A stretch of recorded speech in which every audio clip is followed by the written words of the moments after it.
Now, the Labour Party, like everyone else, will be watching the results in Germany very closely indeed. If the SPD, as we now believe, and Olaf Scholz, their main candidate, prevail, it would be a major boost for the centre-left across Europe. And if the Christian Democrats of Angela Merkel don't do so well, and again the early figures seem to bear that out, then a lot of that is down to some bad succession planning and a lot of infighting within the Christian Democrats, and also the question of how to manage the legacy of over 1 million refugees welcomed by Angela Merkel into this country. But whoever wins today, whatever the numbers are tonight, the final outcome will really depend on some pretty brutal coalition horse trading. Once again, the German election has coincided with the Berlin Marathon. And for the leading candidates, it really has been a long haul to replace Angela Merkel. Still in pole position, but only by a whisker, Olaf Scholz, the finance minister from the Social Democrat SPD, who hopes that German voters will reward his reputation for unflappable competence. If this election was about likability, then Armin Laschet, Angela Merkel's chosen man from the CDU, might well win. But he loves a laugh as much as he can't seem to avoid a gaffe. His vote almost got disqualified because he failed to fold his ballot paper correctly. And then there's the only woman on the block of leading men, Annalena Baerbock from the Green Party. She may not end up as Chancellor, but her party will most probably be part of the ruling coalition. And that too is a piece of history. Talking of history, don't forget that the cosy prosperity of today's Germany is almost a miracle when you consider the convulsions of the past witnessed by the Brandenburg Gate, the triumphal arch of Nazi Germany, the closed gate of the Iron Curtain during the Cold War. And now the symbol of a united, powerful Germany, still looking for the right role on the world stage, still keen to avoid the dramas of history.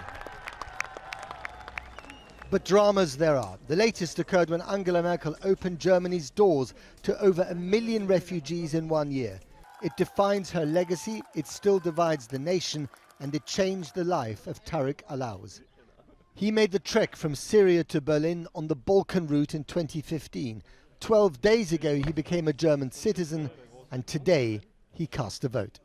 It's the first time in my life that I voted in a democracy, in a democratical election.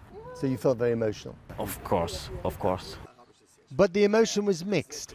Tarek had actually started to run as a candidate for the Green Party, but he received so many death threats from right-wing extremists that he quit.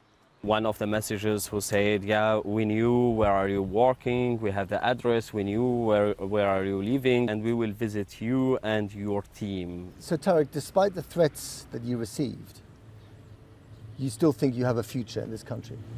Of course, I'm a German citizen now, and here is my home. I'm a part of this society. I'm just working, I'm just giving back this society that gave me many things at the beginning. It's now my turn to give back.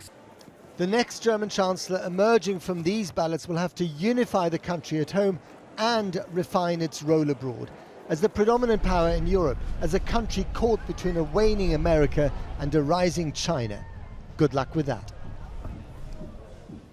Now, you know how I said that the world is holding its breath? Well, they will have to hold it for quite a lot longer. According to the Reuters exit poll, the two main parties, the centre-left and the centre-right, are at 25 each. And according to ZDF German television, there are 3 possible coalitions here. There's a repeat of the Grand Coalition, that's the centre-right and the centre-left governing again, perhaps with the centre-left in the front, so providing the next Chancellor. That is like Labour and Tories getting together to govern. Say that to the Labour Party conference, Cathy. The next possibility is the centre-right of Angela Merkel, together with the Liberals, the FDP and the Green Party.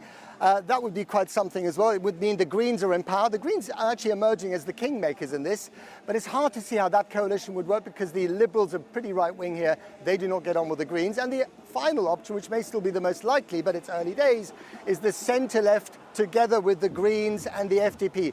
If you're a Green Party leader tonight in Germany, you're a very happy woman indeed. We'll keep you posted later in the programme.